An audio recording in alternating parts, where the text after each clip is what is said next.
محفل مشاعرہ میں بابا جگنو، محترمہ منال مجو کا ایڈوکیٹ اعزاز باسط اور ممتاز سید بطور مہمان اعزاز شریک ہوئے۔ محفل مشاعرہ میں قمر چنیوٹی، کوثر علیمی، ملک صفدر محمود شاد، زاہد بلالی، مبارک علی اسد، شاہین بیگ، علی زلفی اور ڈاکٹر خادم بھی شریک ہوئے۔ سرپرست اعلیٰ بزم ارباب قلم کوثر علیمی کا کہنا تھا بزم ارباب قلم تقریباً 35 سال سے اپنے سفر پر گامزن ہے۔ اس کا مقصد ادب کی تخلیق کے ساتھ ساتھ نئے ٹیلنٹ کو سامنے لانا ہے۔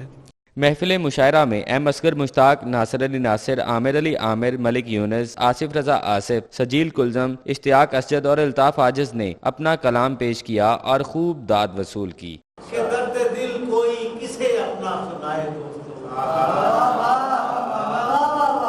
درد دل کوئی کسے اپنا سنائے دوستو، اور زخم دل کسے اپنا دکھائے دوستو۔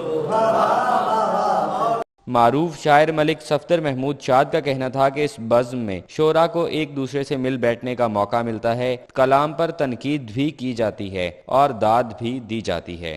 یہ لوگ بغیر کسی لالچ کے، بغیر کسی مادہ پرستی کے لوگ ادھر آتے ہیں، اکٹھے ہوتے ہیں اور مل بیٹھنے کا بہانہ مل جاتا ہے دوستوں کو، اور سبھی لوگ اپنی اپنی تخلیقات اب دوستوں کے سامنے رکھتے ہیں، اس پر تنقید بھی کی جاتی ہے، ان کو داد بھی دی جاتی ہے۔